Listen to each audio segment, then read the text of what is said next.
আগের ভিডিওতে আমরা দেখেছিলাম যে কোনো সংখ্যাকে যদি 5 দ্বারা ভাগ করতে হয় তাহলে তার খুব সহজ নিয়ম কি। আজ আমরা দেখব কোনো সংখ্যাকে যদি 5 দ্বারা গুণ করতে হয় তাহলে তার সহজ নিয়ম কি।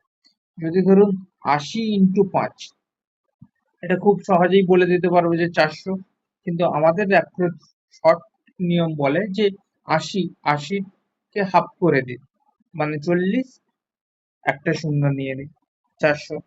যদি ধরুন 242 ইন্টু 5, যদি এমনি করতে চান যে 5 2 10, তারপরে হাতে নামলো 1, এসব আমরা করবো না। কি করবেন না, 242-এর হাফ, 242-এর হাফ কত হয় না, 121, 121 লিখলাম, একটা শূন্য লিখে দিলাম।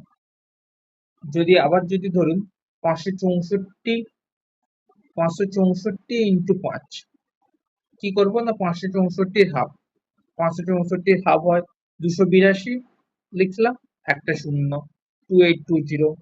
যদি ধরুন 984 ইন্টু 5, 984 ইন্টু 5 করতে অনেকটা টাইম লাগবে, শুধু এর হাফ করে দেব, 492 হাফ করলে আর একটা শূন্য।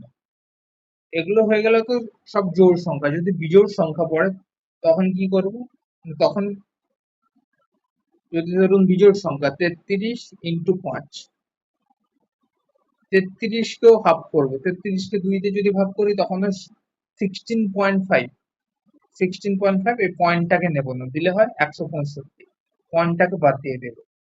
যদি ধরুন আর একটা বিজোড় সংখ্যা নেওয়া যাক, যদি ধরুন 87 ইন্টু 5, তাহলে কি করবো না, 87 কে 2 দিয়ে ভাগ করলে হয় 43.5, 43.5, এই পয়েন্টটাকে নেব না, দিলে অ্যান্সার হবে 435।